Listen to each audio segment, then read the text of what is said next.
welcome to Oakleaf Cakes Bake Shop. My name is Amanda. Today we're going to make royal icing.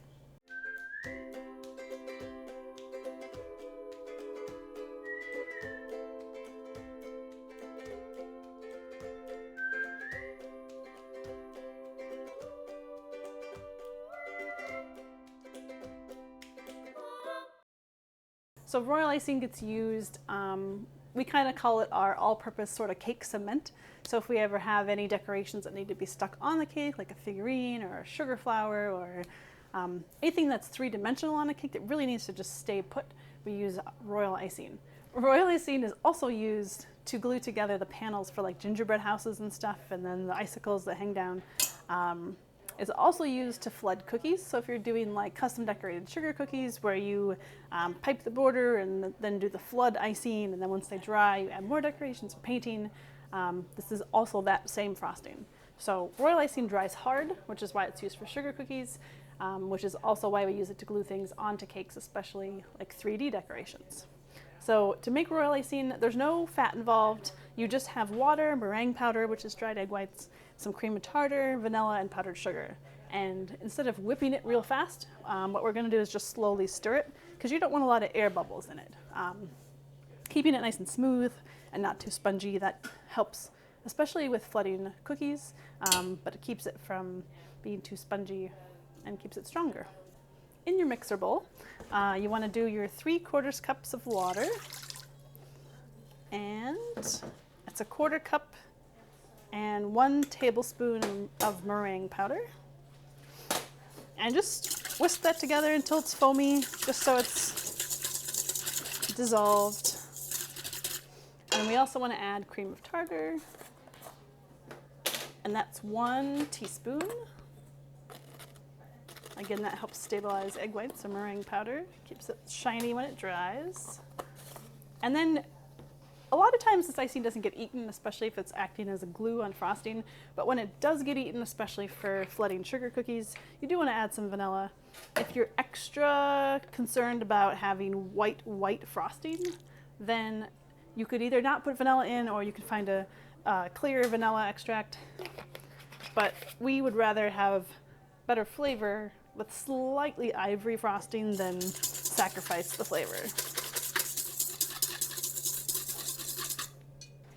Those 3 things whisk together, and then you have 2 pounds and 4 ounces of powdered sugar, which is roughly about 10 cups.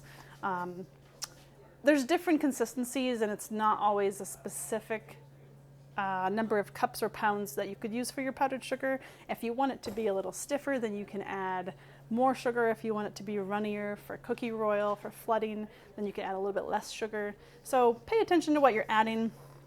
I like mine a little bit stiffer to start with, and then if I want it thinner, I can always add some water and thin it out. So I'm going to go ahead and add all 10 cups. Bye! I'm going to go ahead and add all 10 cups, and then see what I have, since I like it to be a little stiffer. If you were concerned and you want to have it a little bit thinner, maybe only start with 9 or 9.5 cups, and you can always add that extra sugar afterwards.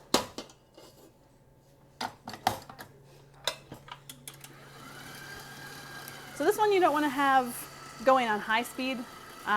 We don't want to whip a ton of air in here. What we want to do is just stir it. So depending on how much water exactly you measured, or like the humidity in the room, sometimes your royal icing will be softer than you want. And like I said, I do like to have it a little stiffer. I'm just going to shake in a little bit more powdered sugar, probably about 1/2 cup. So now we're just going to let this run for 5 or 10 minutes. You really can't over whip it. The longer it goes, the more volume you'll get out of it, and the whiter it will turn. So we'll just let that go until it's nice and smooth and more volume, and then it'll be done. So our royal icing is done. It's a lot stiffer, it's a lot shinier, it's a lot whiter in color, and that's exactly what we want. So let's go ahead and take it out. It holds some nice stiff peaks, that's what you want. It's going to be pretty stiff to start with, which is what we would prefer for using it as like a cake cement glue to stick things on. It also works really well for some piping or some beaded trim on between the tiers of wedding cakes.